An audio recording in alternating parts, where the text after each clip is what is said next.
बिस्मिल्लाहिर्रहमानिर्रहीम। अस्सलाम वालेकुम। कैसे हैं आप सब? जहाँ रहें खुश रहें, आबाद रहें। आज मैं आपके साथ ईद पे बनाने के लिए बहुत ही क्विक और मज़ेदार मीठे की रेसिपी शेयर कर रही हूँ। सिर्फ 3 से 4 इंग्रेडिएंट्स यूज़ होंगे। कोई कुकिंग नहीं करनी, कोई बेकिंग नहीं करनी, बहुत झटपट बनता है, बहुत मज़ेदार बनता है। अगर आप एक दफ़ा इस मीठे को बनाएंगे तो आपके फैमिली मेम्बर्स आपसे दोबारा ज़रूर फरमाइश करेंगे। 10 से 12 मिनट में ये मीठा बनकर तैयार हो जाता है। एक बेसिक सी रेसिपी शेयर कर रही हूँ, आगे चल के मैं बहुत सी वेरिएशंस आपके साथ शेयर करूंगी कि आप इसमें क्या क्या चेंजेस करके इसको डिफरेंट वेरिएशन के साथ बना सकते हैं। जी हाँ, आज मैं आपके साथ चॉकलेट आइसक्रीम केक की रेसिपी शेयर कर रही हूँ, जिसको आप आइसक्रीम केक की तरह भी सर्व कर सकते हैं और एज अ डेजर्ट भी सर्व कर सकते हैं। जिसके लिए क्रीम ली है, कुछ बिस्किट्स लिए हैं, मैंने यहाँ पर चोको लावा लिए हैं, आप कोई भी टाइप के बिस्किट ले सकते हैं। टी केक यूज करेंगे 150 ग्राम्स। डार्क चॉकलेट ली है, आप मिल्क चॉकलेट भी ले सकते हैं, चॉकलेट चिप भी यूज कर सकते हैं। आप टी केक की जगह पर स्पंज केक भी यूज कर सकते हैं, उसकी रेसिपी मेरे चैनल पे मौजूद है, आप वहाँ से चेक कर सकते हैं। यहाँ पर 1.5 कप व्हिपी व्हिप की क्रीम ले रही हूँ। आप इसकी जगह पर कोई सी भी टेट्रा पैक की क्रीम ले सकते हैं। 2 से 3 घंटे उसको अच्छे से ठंडा कर लीजिएगा। इसको भी 2 घंटे मैंने फ्रीजर में रख दिया था, अच्छे से ठंडी हो गई है। तो अब मैं इसको बीट कर लूंगी। 7 से 8 मिनट लगेंगे इसको टोटल बीट करने पर। हमने इसको इतना बीट करना है कि वॉल्यूम में डबल से ट्रिपल हो जाए। इस क्रीम को बीट करते हुए जरूरत नहीं होती कि नीचे हम आइस क्यूब्स रखें या ठंडा पानी रखें फिर हम इसको बीट करेंगे। बस बीट करने से पहले आप इसको अच्छे से ठंडा कर लेंगे तो ये बहुत ही जल्दी बीट हो जाती है। इसमें मीठा भी डालने की जरूरत नहीं होती क्योंकि ऑलरेडी मीठी होती है, इसलिए मैंने इसमें शुगर वगैरह ऐड नहीं की। अगर आप किसी और क्रीम का यूज करेंगे तो आप उसमें 2 to 3 टेबलस्पून या अपने टेस्ट के अकॉर्डिंग मीठा ऐड कर सकते हैं। ये देखिए 7 से 8 मिनट हो चुके हैं मुझे क्रीम को बीट करते हुए। मैंने इसको पलटा के भी आपको दिखाया है, क्रीम बिल्कुल भी ड्रिप नहीं की, गिरी नहीं है। 2 टेबलस्पून भर के इसमें कंडेंस मिल्क ऐड करेंगे, बहुत ही अच्छा टेस्ट आता है। अगर आपके पास कंडेंस मिल्क नहीं है तो आप स्किप कर सकते हैं, कोई इशू नहीं है। इसको भी अच्छे से मिक्स कर लेंगे।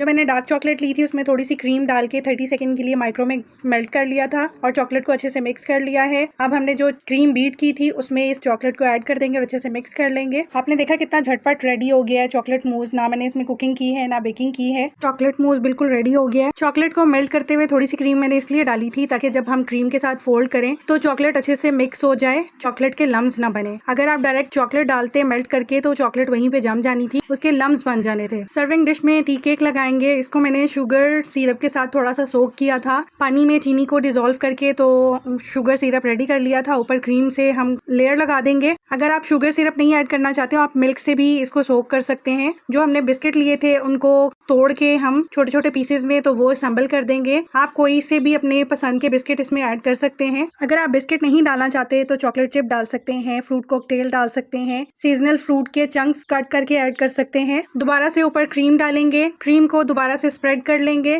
क्रीम से अच्छे से कवर कर देंगे बिस्किट वाली लेयर और जो टी केक है उसकी दोबारा से लेयर करेंगे। उसी तरह से शुगर सिरप से सोक करेंगे और क्रीम की और बिस्किट्स की लेयर दोबारा देंगे। आप यहाँ पर बिस्किट की जगह पर सीजनल फ्रूट्स ले सकते हैं, कोई भी फ्रूट आप अपनी मर्जी से ऐड करना चाहें तो कर सकते हैं। कॉकटेल यूज कर सकते हैं। आप इसमें चॉकलेट की बजाय फ्रूट्स की प्यूरी बना के भी ऐड कर सकते हैं, उससे भी बहुत ही अच्छा और डिफरेंट टेस्ट आएगा। एक ही बेसिक रेसिपी को यूज करते हुए आप डिफरेंट चेंजेस करते हुए डिफरेंट रेसिपीज क्रिएट कर सकते हैं। ना आपको बेकिंग करने की जरूरत है ना कुकिंग करने की जरूरत है, झटपट इस तरह से डिफरेंट आइडियाज यूज करते हुए डिफरेंट रेसिपीज को क्रिएट कीजिए। लास्ट में भी क्रीम की लेयर देंगे और उसको नीट कर लेंगे। मैं यहाँ पर चॉकलेट सिरप का यूज कर रही हूँ, आप चाहें तो चॉकलेट गनाश भी डाल सकते हैं, किसी फ्रूट की प्यूरी बना के ऐड कर सकते हैं। गार्निश करने के लिए कोई भी आइडियाज आप यूज कर सकते हैं, अपनी मर्जी से कुछ भी गार्निश कर सकते हैं। फोर्क से थोड़ी सी डिजाइनिंग कर लेंगे। मैं इसको एक डिश में सर्व कर रही हूँ, आप सिंगल छोटे बाउल्स में भी सर्व कर सकते हैं एज अ सिंगल सर्विंग। इस बकरा ईद पे आप इस मीठे को जरूर ट्राई कीजिएगा। तकरीबन 400 से 500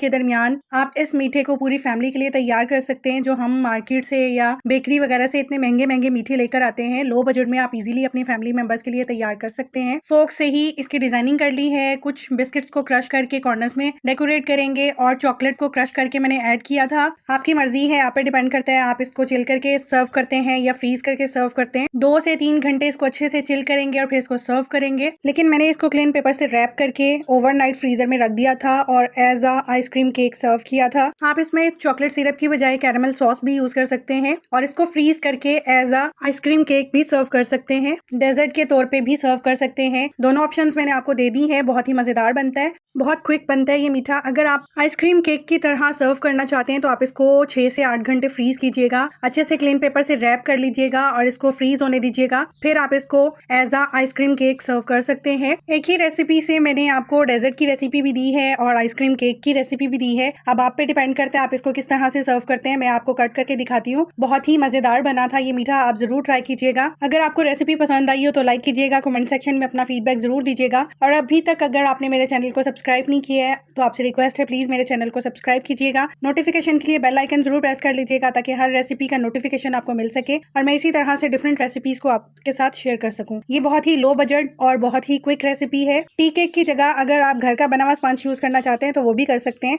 आप भी इस रेसिपी को जरूर ट्राई कीजिएगा।